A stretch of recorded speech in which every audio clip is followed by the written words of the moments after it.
baluslos, hindi ako lulod kay Lisa Smugs. I know this, what stuff these people are made of. Yeah. Wow. So, brother, actually, ang mga comment dito ay napaka-positive lahat at talagang ito katulad nito sabi ni Jericho. Okay, si Jericho, walang utang na loob ang Marcos sa SMNI sa mga Duterte pagkatapos tulungan at naipwesto tatagain ang harap-harapan.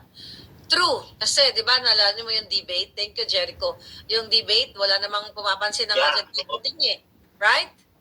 Oo. Natandaan ko yun. Yung Makabelian niya.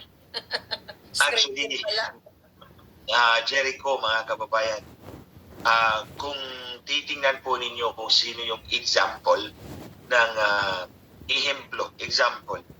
manifestation ng kawalang hiyaan nitong pamilyang ito. Walang utang na loob. Si Maharlika yan.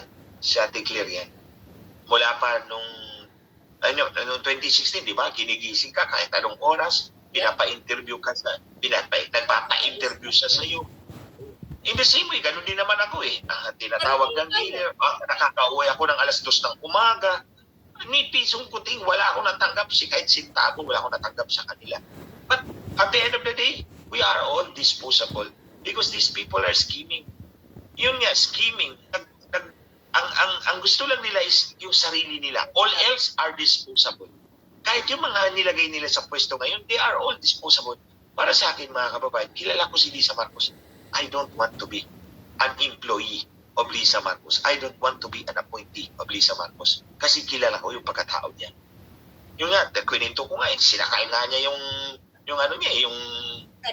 di ba nagkwento ko yun sa iyo, Ate Claire, privately, na nung nagmi-meeting kami.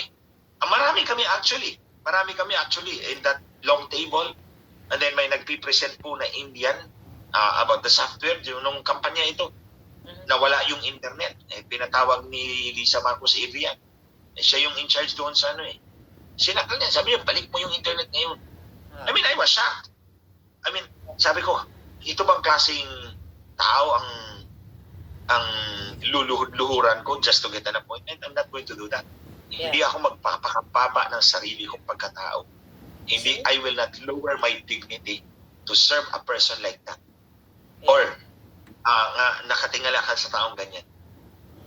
Totoo yan. Sinakal niya yung empleyado niya, mga kababayan. Ni Lisa Marcos, klaro natin, si Lisa Marcos, sinakal niya yung empleyado. Kaya dyan sa mga vloggers na nanonood ngayon, ang gagamit yung headline sa inyong susunod na vlog, Lisa, nanakal.